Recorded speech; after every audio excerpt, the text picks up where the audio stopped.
예, 안녕하십니까. 책 읽는 자유인 채널을 운영하고 있는 이선입니다. 오늘 2025년 11월 9일 일요일. 지금 시각은 오후 5시 22분입니다. 오늘 세 번째 시간인데요. 앞에 2시간에 스스로 깨어난 자 붙다, 논문 잘 쓰는 법, 방법 읽었고요. 이번 시간은 기독교 성서의 이해, 도올 김용옥 선생님의 기독교 성서의 이해를 읽을 텐데요. 저는 이제 두 번째 시간 끝나고 잠깐 잤습니다. 아주 꿀잠을 낮잠을 자고 그다음에 정견이 데리고 산책을 뒷산으로 산책을 갔다 오고 정견이 씻기고 저도 라면 한 그릇 먹고 이런 식으로 하다가 자리에 앉았습니다. 공부를 하기 위해서. 공부하고 운동을 또 나가야 될 것 같아요. 운동을 하는 게 체력 증진에 도움이 되고 체력이 강해야 우리가 제가 또 논문 일도 하고 논문도 수고하는 두 가지 미션을 달성할 수 있지 않을까라고 생각합니다. 자, 오늘 기독교 성서의 이해 들어가기 전에 또 책 한 권 소개시켜 드리도록 하겠습니다. 자, 상처받지 않고 행복해지는 관계의 힘. 레이먼드 조 지음 베스트셀러 바보 빅터 레이먼드 조의 최신작 한국경제신문. 누가 번역을 했는지 안 나온 것 같은데요. 일단은 편의는 5세까지 찍혔네요. 평가가 좋더라고요. 이게 뭐 관계의 힘, 뭐 인간관계 아니면 뭐 뭐랄까 인간관계에 대한 짤막짤막한 이야기들을 모아놓은 것 같은데 평가가 좋아서 헌책 살 때 끼어서 같이 산 겁니다. 언제인가 읽게 됐으면 좋겠네요. 차례 좀 읽어드리겠습니다. 프롤로그, 세상에서 가장 작은 포옹. 1부, 어떤 장례식, 이상한 노인, 줄을 잡다, 조이사의 수수께끼. 2부, 종이배를 띄우다, 첫 번째 친구, 관계 지향적 인간, 엘리베이터, 두 번째 친구, 청산가리와 돈가방, 다시 만남, 낯선 배웅, 세 번째 친구, 인생의 의미, 네 번째 친구. 제3부 배신, 담장을 넘다, 동행, 선택, 1년 후, 에필로그, 마지막 친구. 이렇게 구성이 되어 있습니다. 헌책으로 샀는데 대단히 책 상태가 좋아서 흡족스럽네요. 그림도 많고 읽기가 아주 편할 것 같습니다. 자, 이번 시간 기독교 성서의 이해 미디어북 시작하겠습니다. 제2장 신화와 철학, 시라빈들의 신화적 세계관, 27쪽 신화라는 것이 있다. 신화란 문자 그대로 신들의 이야기이다. 신들은 역사 밖에 있다. 신들에게는 우리가 역사 속에서, 그러니까 시공의 지배를 받는 세계 속에서 체험하는 인과관계가 적용되지 않는다. 신들의 세계에 있어서는 죽음과 부활은 다반사이다. 히랍 세계에서 아주 유행했던 바카스 축제의 주인공인 디오니소스만 해도 기구하게 태어났다. 디오니소스는 제우스와 테베의 왕 카드무스의 딸인 세멜레 사이에서 태어난 아들이다. 제우스의 아내인 헤라는 질투를 느껴 세멜레에게 제우스가 침실에 올 때 신의 본래 모습으로 나타나달라고 애원하게 만든다. 제우스는 세멜레에게 어떠한 소원도 다 들어주겠다고 약속했기 때문에 하는 수 없이 본래 모습으로 섬광과 우레로 둘러싸인 전차를 타고 병력을 치면서 나타난다. 제우스는 인도의 인드라신처럼 병력, 즉 벼락의 신이기 때문이다.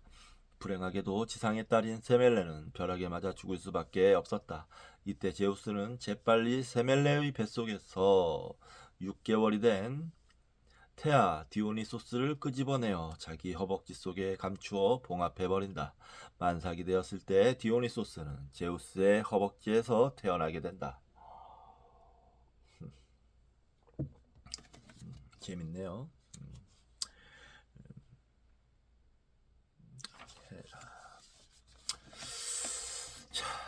아니 자기 부인이 마저 죽을 정도의 벼락을 치면 어떻게 합니까? 근데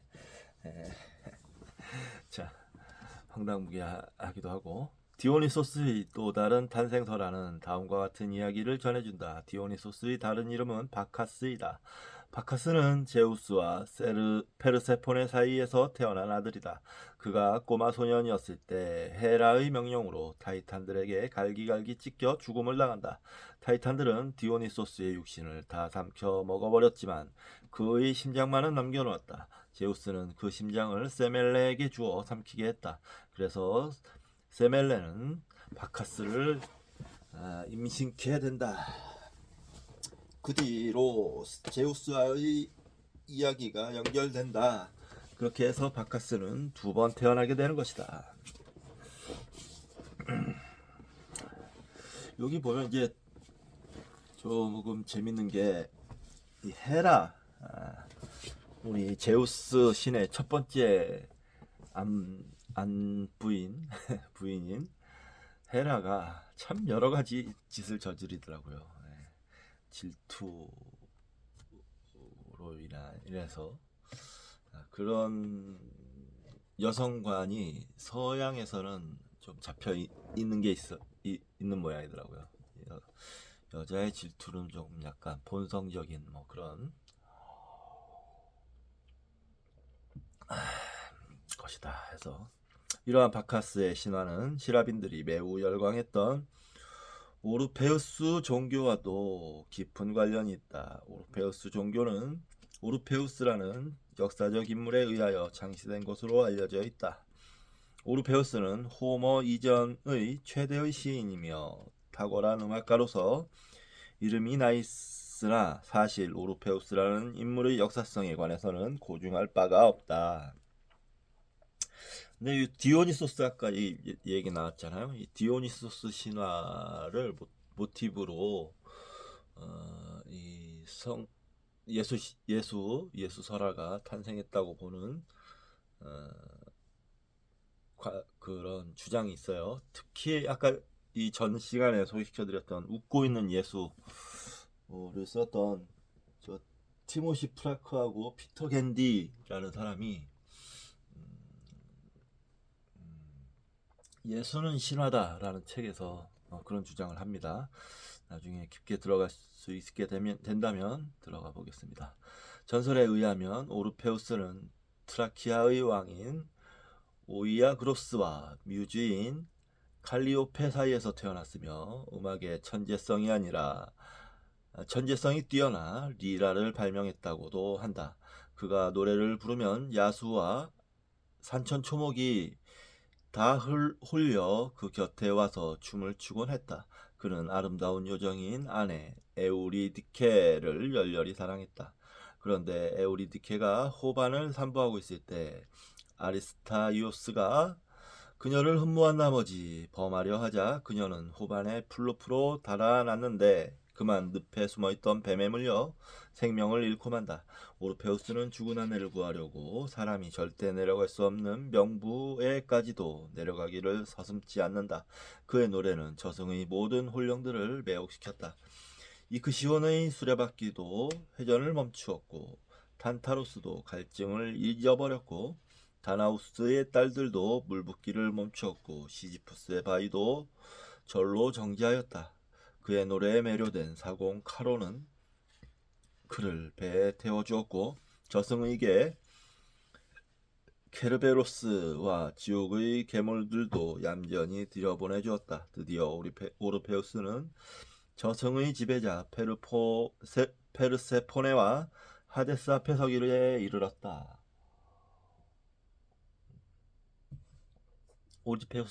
오르페우스는 에우리디케에 대한 사랑을 노래하면서 페르세포네와 하데스가 사랑으로 결합된 것처럼 자기도 도저히 떨어져 사는 이 불행을 견딜 수 없다고 애원한다. 페르세포네와 하데스는 오르페우스의 탄원을 들어주며 에우리디케를 지상으로 데리고 나가도 좋다고 허락했다. 그러나 하나의 중대한 조건이 있었다. 둘 다 저승에서 벗어나기 전까지는 절대 뒤를 돌아봐서는 안 된다는 것이었다. 긴 암흑의 터널을 헤쳐나와 저 산자들이 사는 땅으로 나아가는 구멍을 보았을 때 찬란한 빛이 새어 들어왔다.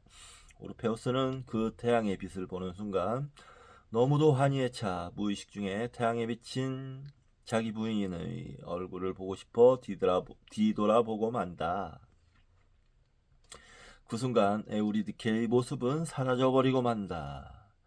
잔인한 운명이군요. 이 외 한마디 한탄을 끝으로 사랑하는 에우리디케의 목소리는 더 이상 들리지 않았다. 절망 속에 오르페우스는 7달 동안이나 눈 덮인 산속에서 울었다. 그리고 그는 아내에 대한 그리움에 일체의 여자들을 가까이 하지 않았다. 그리고 비전의 밀교 단체를 만들었는데 여자의 입회를 허락하지 않았다. 이에 모욕을 느낀 트라케의 여자들은 광란의 축제에서 그의 몸뚱아리를 8갈래로 찢어버렸다. 어떤 버전에 의하면 이 여인들은 디오니소스의 광신도들이었고 오르페우스는 디오니소스의 축제의 제물로서 자신을 기꺼이 던졌다고 했다. 그리고 그의 하프와 대가리만을 헤브로스 강물에 던져버렸다. 강물에 빠진 머리는 오 나의 에우리디케여 절규의 아름다운 노래를 부르며 떠내려갔다.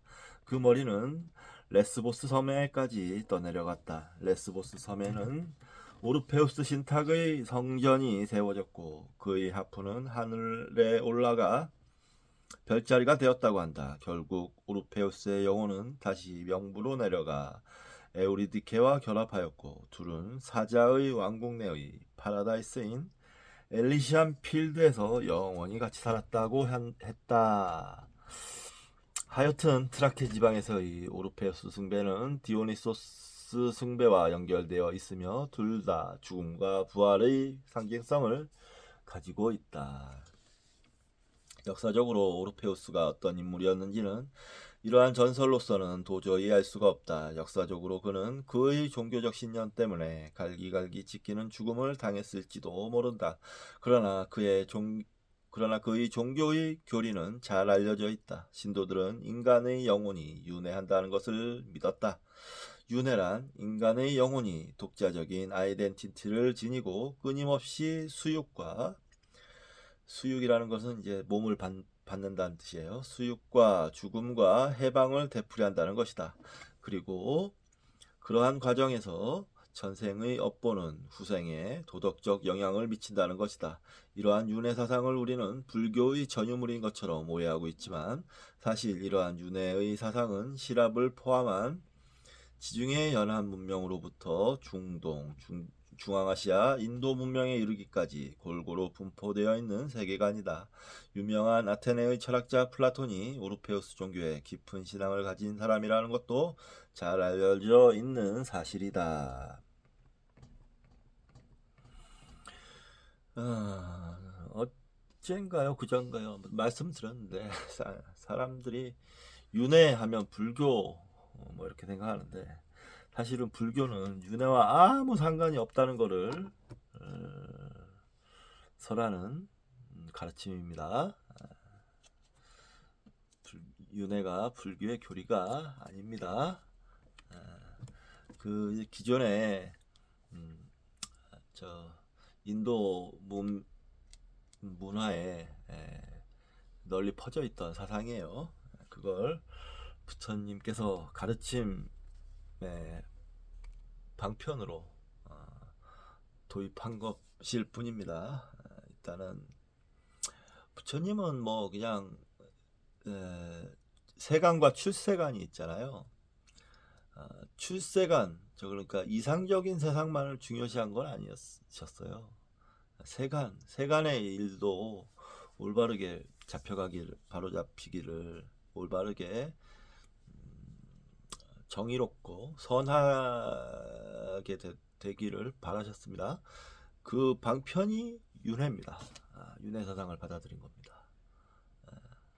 그래야 설명이 되기도 하고, 우리가 이해 못하는 일들, 예를 들면 아주 나쁜 인간이 오래오래도록 잘 살았다, 이런 거 설명 안 되잖아요. 왜? 나쁜 인간이면 못 살아야 되는데 왜 잘 살아? 그 업을 윤회를 하면서 받는다 라고 설명이 되는 거죠. 그리고 또 사실 모르겠습니다. 요즘 이제 과학에서는 다중이론이니 다중우주니 뭐 해가지고 여러 가지 설들이 있는데, 이론들이 현재 우리가 그걸 밝혀내지는 못했죠. 밝혀낸다면 뭔가 그런 신비의 차원의 것을 양상은 확 달라질 겁니다. 모르겠습니다. 그건 뭐 그럴 수도 있고 아닐 수도 있고 뭐 그렇습니다. 하지만 근간이 우리의 근간이라고도 얘기할 수 없고, 뭐라고 해야 될까요? 본래 모습이라 해야 될까요? 그건 변하지 않죠. 자, 누가복음 16장 19에서 31절에는 화사하고 값진 옷을 입고 날마다 연락하는 부자와 그 집 대문간에서 종기 두성이의 몸으로 그 집 식탁에서 떨어지는 부스러기로 줄임배를 채우려고 껄떡거리던 나사로라는 거지의 이야기가 나온다. 그 업보로 인해 죽은 후에 나사로는 천당에서 아브라함의 품에 안기고 부자는 지옥의 불꽃 속에서 끔찍한 고통을 받는다. 그리고 이 두 사람, 부자와 나사로를 안고 있는 아브라함은 각각 지옥과 천당에서 서로를 마주보며 이야기를 나눈다. 그런데 그 이야기의 내용을 보면 그것이 과연 기독교 복음서의 이야기인지, 육도 윤회를 반복하는 중생의 이야기를 담고 있는 불교 설화나 자타카, 본생경이죠. 자타카의 한 장면인지 도무지 구별이 가지를 않는다.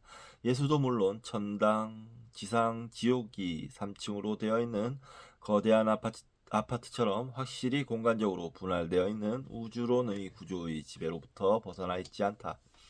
천당으로 올라간다든가 지옥으로 떨어진다는 표현은 예수와 그를 따르는 크리스찬들에게는 매우 상식적 우주 모델의 언사들이다.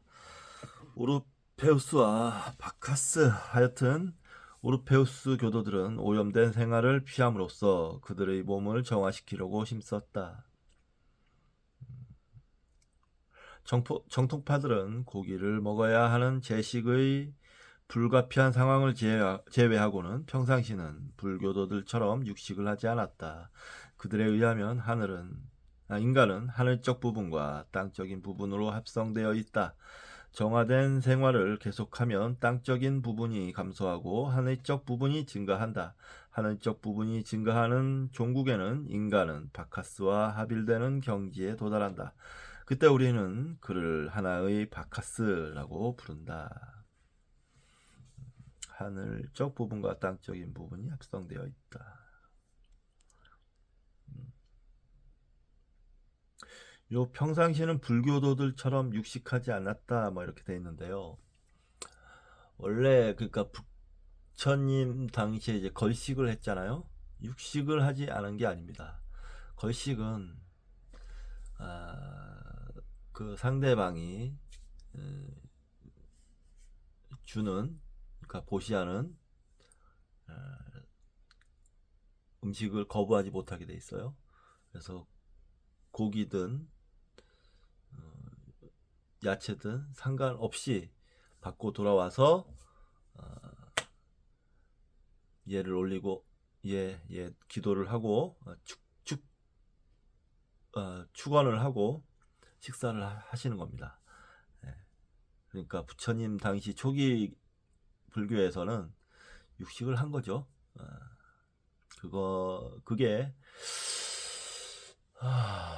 중국으로 넘어와서 아마 중국으로 넘어와서 육식이 금지됐던 걸로 알고 있습니다. 제가 듣기로는 그 인도에서도 육식을 하지 않는 파가 있었다고 들었던 것 같아요. 자세히 지금 기억은 안 나는데 그런 대승으로 넘어오면서 그런 파가 있었다는 걸로 기억은 합니다. 자세히 모르겠습니다. 넘어가겠습니다. 여기서 우리는 인간을 형 이상자와 형 이하자의 결합으로 파악하는 주역 개사적인 세계관이나 하늘적인 기와 땅적인 혈의 합성으로 파악하는 내경의 기혈론적 세계관을 연상할 수도 있겠지만 그러한 천지자연론적 세계관보다는 당연히 후대의 영지주의적 세계관의 어떤 프로토타입을 이미 오르페우스 종교에서 발견하게 되는 것이다. 이 분별은 음과 양, 뭐 하늘적인 부분, 땅적인 부분, 뭐 이런 분별은 자연적인 현상입니다. 근데 그 분별이 거듭되면서 우리는 본질을 놓치는 것이죠. 오히려 뭔가 좀 더 잘 이해하기 위해서 분별을 하는데 그 분별로 인해서 본질을 놓치는 그런 역설이 우리에게는 항상 발생합니다. 그런 거를 좀 주의 깊게 살펴볼 필요가 있어요. 그 주요 이런 담론의 주요 많은 내용 많은 부분이 중론에 제가 공부하면서 중론에 많이 소개시켜 드렸습니다. 계속 또 공부해 나갈 거고요. 역설이라는 거. 바카스 축제는 좀 잔인하다. 니체는 기독교의 노예 도덕에 반발하여 디오니소스적 힘의 발출을 매우 극찬해 맞지 않았지만 바카스 축제는 실제로 시랍 사회에서는 매우 골칫거리였다. 이게 술파티입니다. 술파티. 한마디로. 그것은 본래 트라케, 마케도니아에서 발생하여 점차 헬라스로 전파되어 왔다. 바카스는 주신이며, 그러니까 술의 신, 엑스타시의 신이며, 술 취하면 술 취해서 엑스타시가 오는 거죠. 풍요의 신이며 생산의 신이다. 풍요의 신이며 생산의 신이다. 여기서 풍요는 이제 풍년이 일어나면 그만큼 술을 더 많이 만들 수 있으니까 그런 거고, 생산은 이제 그 성적인 것과 분명히 관련이 있을 거라 생각합니다. 이 축제를 통해 많은 아이들이 잉태가 됐을 것이다 라고 추정해 볼 수 있습니다. 그런데 이 바카스 축제는 시랍의 상류 사회의 부녀자들에게 엄청난 인기가 있었다. 그것은 트라케, 마케도니아로부터 주로 여자들 사이에서 성행하던 광란의 제식이었다. 이 부녀자들을 미친 자라는 뜻에서 메나드라고 부른다. 메나드들은 가정을 버리고 횃불과 끝에 솔방울들을 회향불로 감은 막대 티르소스를 휘두르며 사냐의 언덕에 모여 유오이를 외치며 프루트와 팀파논의 리듬에 맞추어 광란의 춤을 춘다. 이들은 독주를 마시면서 점점 황홀경에 빠져드는데 이때 살아있는 들짐승을 8갈래로 찢어 피 흘리는 고기를 그대로 먹는다. 어이구. 대단했군요.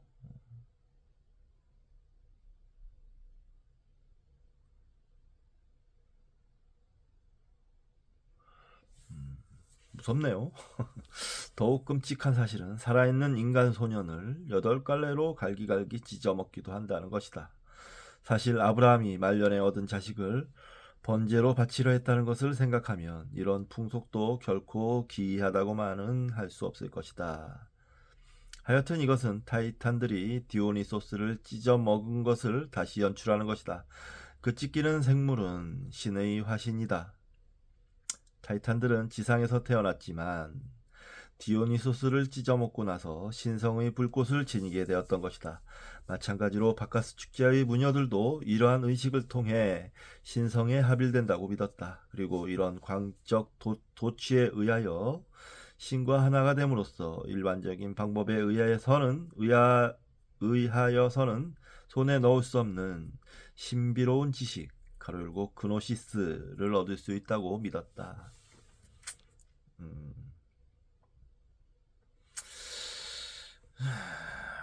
그랬군요. 뭐 그런 이야기도 들려요. 이런 바카스 축제 술에 취해서 미친 짓을 하고 자기 어린 아들을 갈기갈기 찢어서 죽이고 아침에 술이 깨서 일어나서 보니 죽어있는 아들을 보고 통곡을 하고 그런 내용의 이야기를 들은 적이 있습니다. 좀 그렇네요. 네. 술 취해서 개가 됐다. 단체로 사람들이 이 얘긴데 지금은 술 취해서 개가 되면 자기만 손해죠. 술 취해서 개 되지 맙시다. 좀 그냥 점잖이 취기를 얼마든지 즐길 수도 있고 정 멋있나고 그러면 노래방 가서 좀 풀든지 노래 부르면서 춤도 추고 그 정도로는 뭐 이해할 수 있죠. 그렇습니다. 뭐 저도 뭐 젊었을 때 술 먹고 사고를 네, 많이 쳤었습니다만 부끄럽군요. 자, 넘어가겠습니다. 피타고라스와 시달타, 오르페우스는 전통적인 바카스 축제가 지나치게 광란의 오르지로 흐른 것에 새로운 정신적 요소를 도입하려고 노력했다. 즉 엑스타시를 광란에 의하여 도달하는 것이 아니라 불교의 초기 승단의 선정과도 같은 금욕의 방법을 강조했다. 육체적 도취를 정신적 도취로 대신하려 했던 것이다. 오르페우스를 바카스 신앙의 개혁자라고 한다면 오르페우스 종교를 개혁하려고 했던 매우 혁신적이고도 신비로운 사상가가 바로 피타고라스 가로 열고 BC 580년에서 500년 였다. 그는 이태리 남부에 있던 그리스 도시 크로톤의 매우 신비로운 종교 집단, 그러니까 나중에 사해부근에서 사해문서의 발견과 함께 고고학적 발굴로 드러나게 된 꿈난 커뮤니티와도 비슷한 신앙 공동체를 만들고 그 속에서 교주 노릇을 하고 살았다. 우리는 그를 인류에게 수학을 선사한 위대한 과학자처럼 이해하고 있지만 고대 세계에 있어서 과학과 종교는 분리될 수 없었다. 종교적 통찰이 과학적 사색을 낳았고 과학적 발견이 종교적 신념을 강화시켰던 것이다. 피타고라스는 아인슈타인과 최수훈과 김일부가 한 몸이 된 그런 류의 인간이었을 것이다. 이 피타고라스 이야기는 전에 코스모스 읽으면서 좀 나왔죠. 그때 아주 재밌게 읽었는데요. 네. 그의 종교 단체에는 강력한 금기 규칙이 있었는데 그 제1계명이 콩을 먹지 말라는 것이었다. 좀 이해되기 어려운 규칙이다. 떨어뜨린 물건을 줍지 말라. 흰 수탉을 만지지 말라. 빵을 쪼개지 말라. 쇠붙이로 불을 휘젓지 말라. 대박 위에는 앉지 말라. 심장을 먹지 말라. 문지방을 밟고 넘지 말라. 제비와 함께 지붕을 쓰지 말라. 냄비를 불에서 꺼내었을 때 냄비 자리가 재 속에 남지 못하도록 그 흔적을 저어서 없애라. 이부자리에서 자고 일어났을 때 반드시 이부자리를 토닥거려 몸이 눌린 자국을 없애라 등등의 규칙은 그 나름대로 원시적인 탑으로서 이해가는 측면도 있지만 콩을 먹지 말라는 계명은 이해가 잘 되지 않는다. 하여튼 된장 없이 못 사는 한국 사람은 그곳에서 살 수가 없었을 것이다. 콩을 먹지 말라는 규율 때문에 많은 사람이 그 신앙촌을 이탈했다고 한다. 그랬군요. 여기서 좀 더 얘기가 풍부해지네요. 우리 코스모스에서는 수학적 얘기를 많이 했는데요. 누트 2의 발견이었나요? 1이 누트 2의 발견. 네, 네, 그렇죠. 그러면서 그 누트 발견이라고 하기에는 그렇고, 아무튼 뭐 그 무리수를 알아낸 사람을 바다에 빠쳐 죽여버렸다고 했던 이야기 등등, 뭐 그런 이야기가 있었어요. 자, 피타고라스 신앙촌을 지배한 사상의 가장 중요한 세계관은 윤회였다. 그것은 시달타를 지배한 세계관과 완전히 동일한 것이었다. 자꾸 오해를 하는데요. 이분께서 시달타를 지배한 세계관이 아니고 거기에서 벗어나고자 노력을 하셨죠. 젊은 수행자였던 시달타는 붓다가 돼서 35세에 정각을 이루고 붓다가 돼서 거기서 벗어나신 겁니다. 윤회란 우리의 영혼이 육신의 다리들을 매개로 하여 끊임없이 여행을 하는 것이다. 그런데 이 끊임없는 여행은 결코 바람직한 사태가 아니다. 인간 영혼은 이 지루하고 반복적인 고통의 굴레로부터 근본적으로 이탈해야 한다. 이 이탈을 해방이라 불렀고 불교도들은 해탈이라 불렀던 것이다. 윤회로부터의 근원적인 벗어남이 곧 열반인 것이다. 예, 잘 표현하셨어요. 잠시 쉬었다가 하도록 하겠습니다.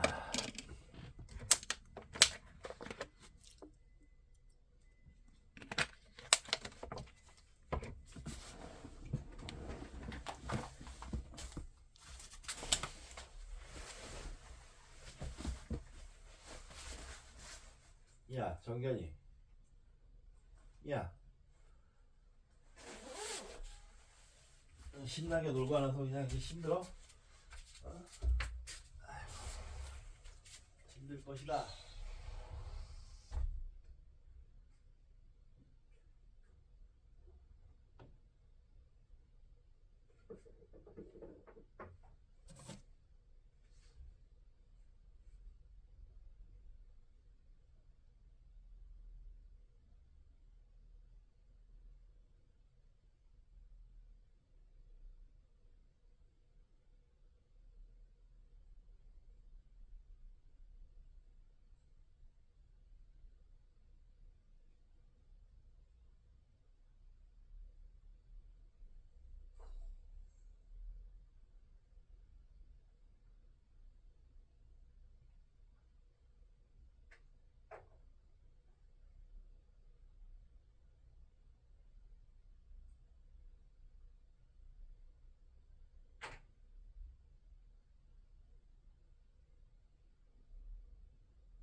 쉬었고요.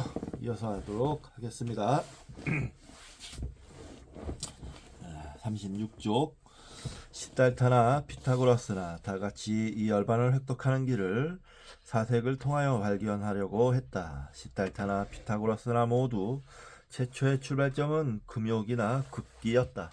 시달타는 우파니샤드의 버마 이려론에서부터 고행의 수행을 출발시켰고, 피타고라스도 오르페우스 종교의 금욕주의 수행으로부터 출발했다.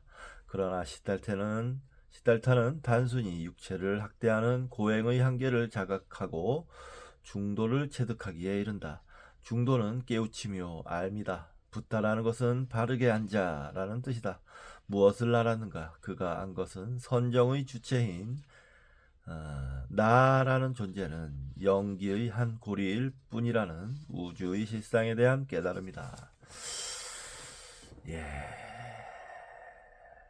이 영기에 대한 깨달음은 무아의 증득으로 연결된다. 무아를 통하여 시달타는 인간의 근본 무명을 답하기에 이른다. 좋습니다. 아주 이해가 그만큼 이거 바른 거예요. 불교에 대한 이해가 아주 정확하게 되신 거고, 도 선생님은 이렇게 좀 학문적인 수준이 높습니다. 이렇게 깊고 높아요. 근데 도 선생님 수준이 되는 학자들은 극히 드물데, 도 선생님을 아웃사이더 취급을 하죠. 자신들을 돌아보셨으면 좋겠습니다. 도 선생님을 아웃사이더 취급하는 당신은 어느 정도의 수준인지. 마찬가지로 피타고라스도 사색을 통하여 해탈의 증득을 얻으려 했다. 그가 도달한 근원적 깨달음은 바로 우주의 실상이 수적 질서로 이루어져 있다는 것이었다. 이 수적 질서에 대한 관주를 통해 인간은 근원적 해탈을 획득할 수 있다고 믿었다. 수적 질서에 관한 철학적 사색은 영혼의 정화를 가져올 수 있고, 이러한 영혼의 정화는 곧 인간이 신적 경지와 합일이 되게 하며 해탈의 문이 열리게 되는 것이다. 신비적 수리는 구국적 해탈의 문의 열쇠였던 것이다.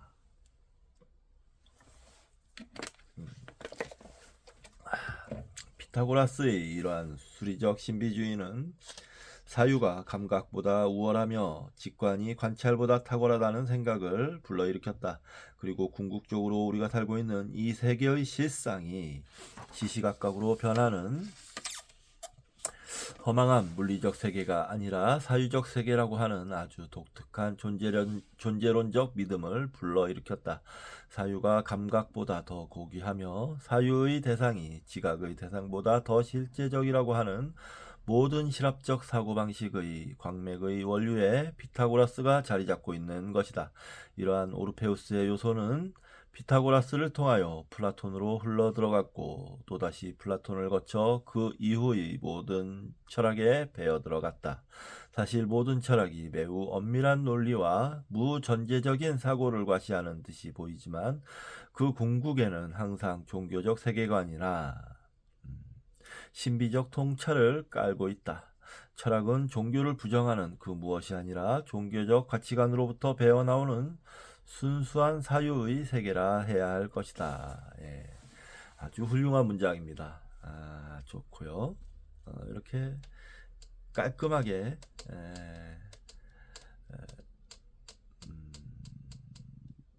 흐름을 정리하기는 보통 내공으로는 되는 것이 아닙니다. 다 꿰고 있어야 이런 정의가 가능한 거죠. 아주 훌륭합니다. 이 책 제가 시작하기 전에도 설명을 드렸지만 대단히 훌륭한 책입니다. 자, 플라톤의 이원론, 감관계와 예지계를 나누고 이데아계와 현상계를 여지없이 둘로 나누어 버리는 그의 에로스적 초월적 세계관은 본질상 모두 피타고라스 철학의 변형태에 불과하며 그 배후에는 오르페우스 종교와 그와 유사한 시라빈들의 종교적 정서가 자리 잡고 있다. 시라빈들에게 있어서는 신화와 종교가 구분되지 않는다. 신화는 그들의 종교의 어휘였다.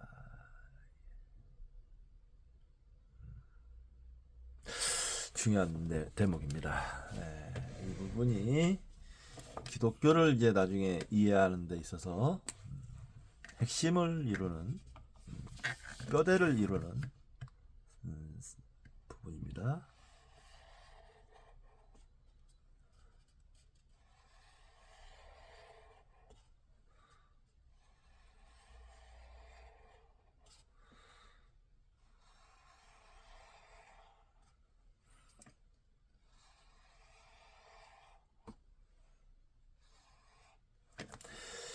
이 기독교라는 것이 사실은 시랍, 헬레니즘 문화와 헤브라이즘, 중동, 헤브라이즘 문화의 만남입니다. 그 만남으로 발전한 종교이기 때문에 광범위하게 그쪽 세계의 종교 체계를 장악할 수 있었고, 이제 나중에 완전히 통합 정복할 수 있었던 것이죠. 그렇습니다. 자, 근데 지금 이 부분은 이제 시랍 헬레니즘 문명의 그 사상, 철학, 종교에 대해서 설명을 하고 있는 거죠. 그 중에서 말입니다. 헬레니즘과 헤브라이즘 중에서. 자, 플라톤의 제자인 아리스토텔레스는 스승의 기하학주의적인 이원론을 생물학주의적 이원론으로 환원시키려고 노력했지만 결국 불철저한 이원론으로 끝나버리고 만다. 플라톤의 이원론을 현상의 질서 속에서 변증법적으로 전개했지만 그의 사원인설이나 형상과 진료의 변증법에는 궁극적으로 플라톤의 이데아론이 조금도 훼손되지 않은 형태로 남아있다.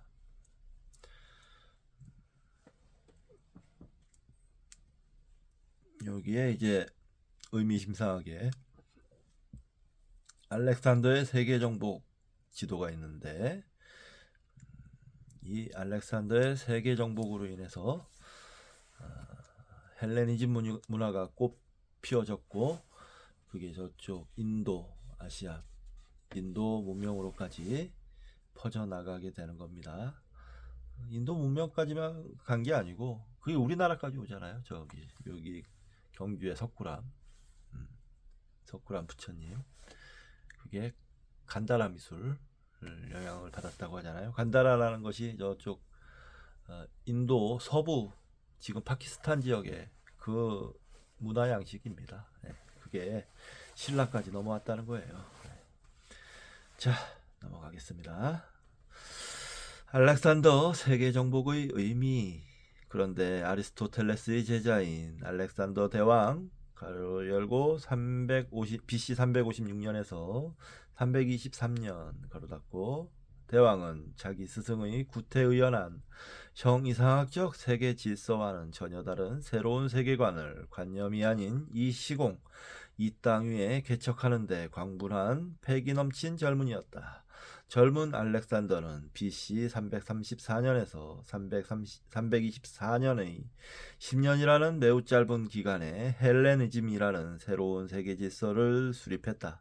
그는 원래 마케도니아 사람이라서 아테네 중심의 시랍 질서로부터 변방적인 인물이었지만 그만큼 그는 시랍 질서를 편견 없이 동경했고, 그가 정복하는 모든 곳마다 시랍의 모든 것, 도시, 언어, 철학, 가치관, 삶의 방식, 종교, 예술, 과학 등 그 모든 것을 전파했다.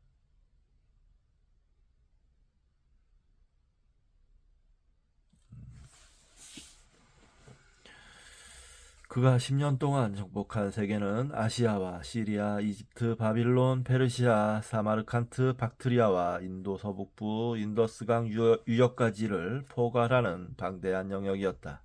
그의 비망록을 보면 그는 정복하는 데만 관심이 있었지, 그가 정복한 지역을 영구히 다스리는데 체계적 관심을 두지 않았다. 그가 바빌론에서 숨을 거두었을 때 그는 아직 만 33세도 채우지 못한 청년이었다. 그의 젊음은 어떠한 고착적인 발상도 허락하지 않았던 것이다. 따라서 그는 정복하는 모든 지역마다 그 지역이 존중하고 있는 가치관이나 문화, 종교, 예술을 존경해 주었다. 따라서 알렉산더의 세계 정복은 히랍 문화의 전파와 동시에 좁은 폴리스 공동체에 갇혀있던 히랍 도시 문명의 종식을 의미하게 되었으며, 거꾸로 동방으로부터의 모든 종교나 예술이나 가치관, 새로운 문명의 요소들이 역류되어 왔다. 예, 아주 중요하죠. 이 부분이. 이 부분이 아주 중요합니다.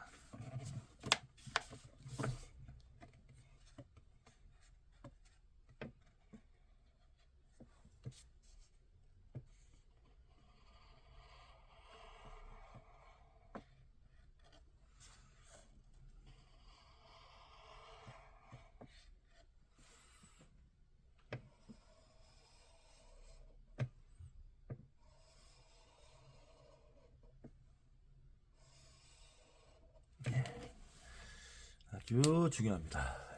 예. 매우 매우 중요합니다.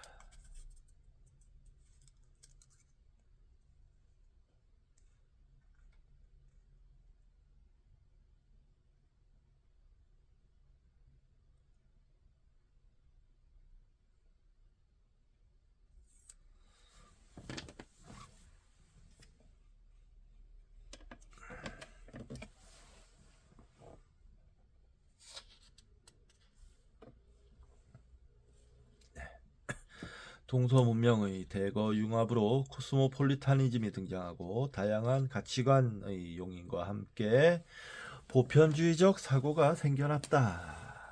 야, 예, 부분도 중요합니다.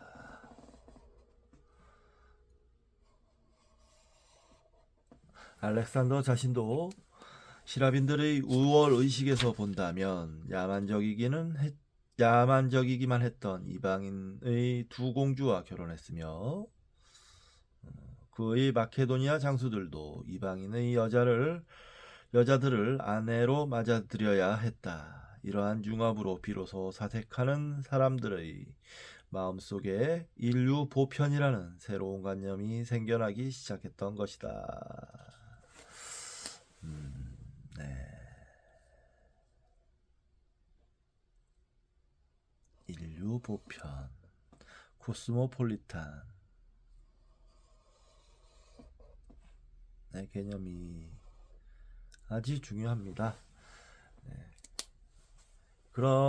이걸 이해해야 수타니파타와 도마복음 비교 연구의 의미가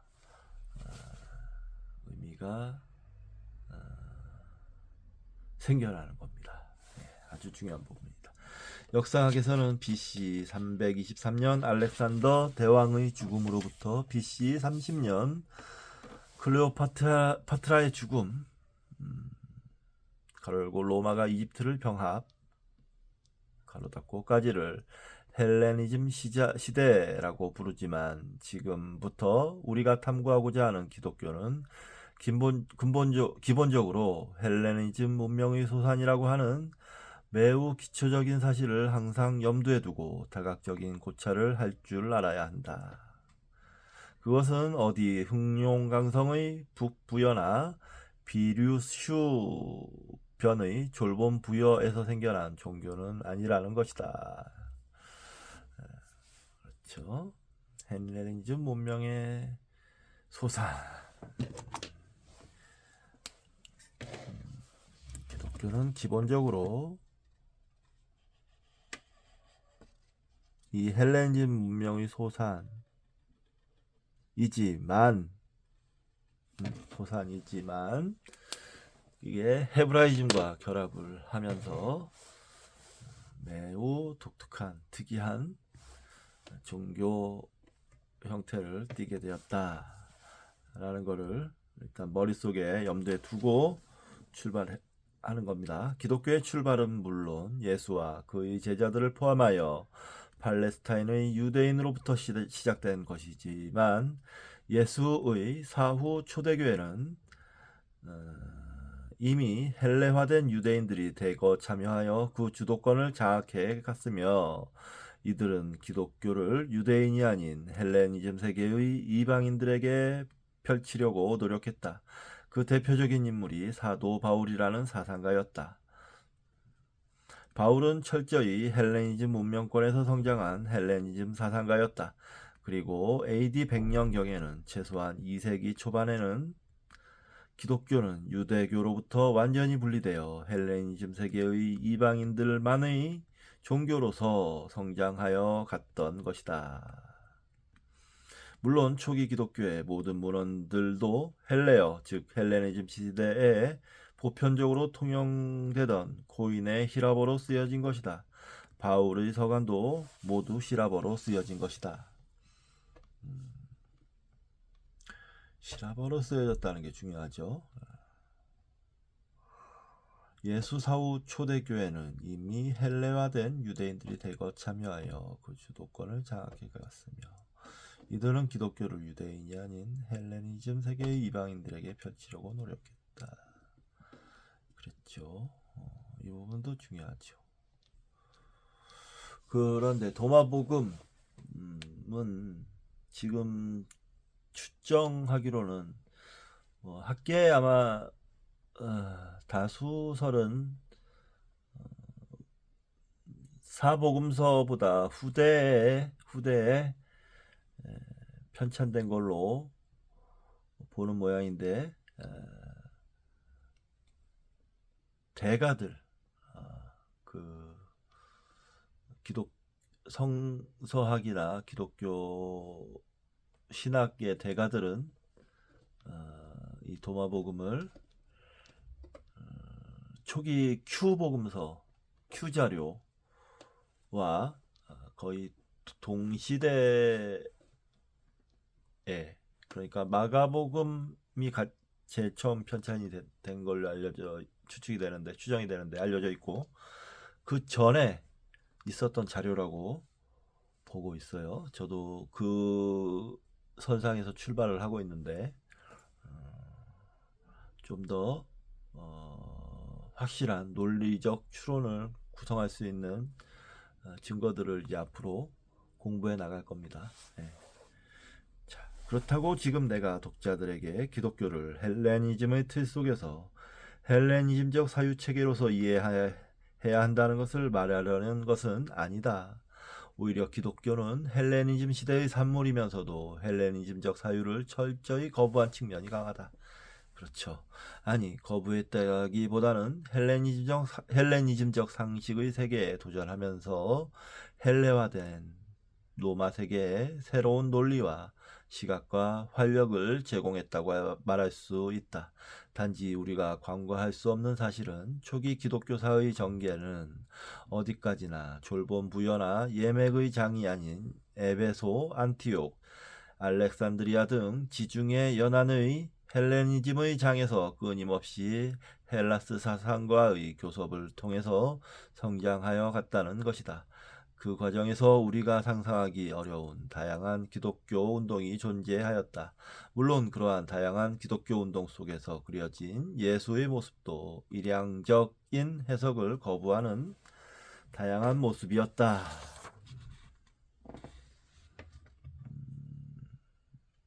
오.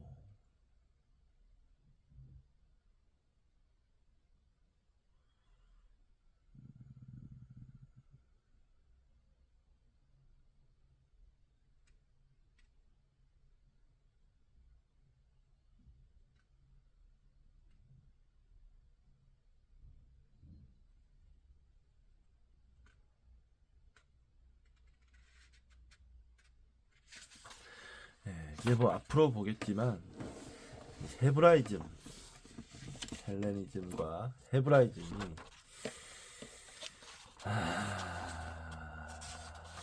많은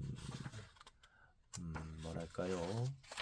많은 문제점을 부정적인 문제점을 내포를 하고 있습니다. 그래서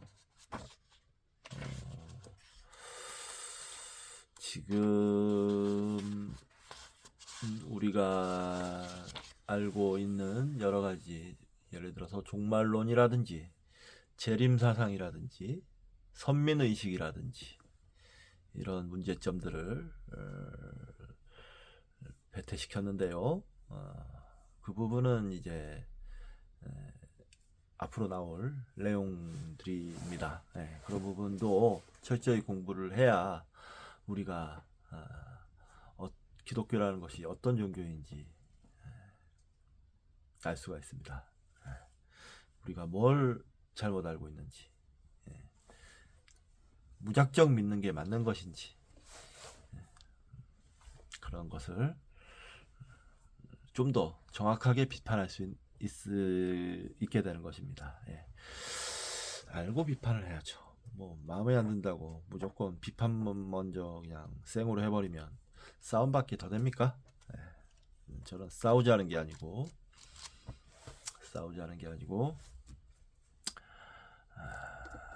알아가자는 겁니다.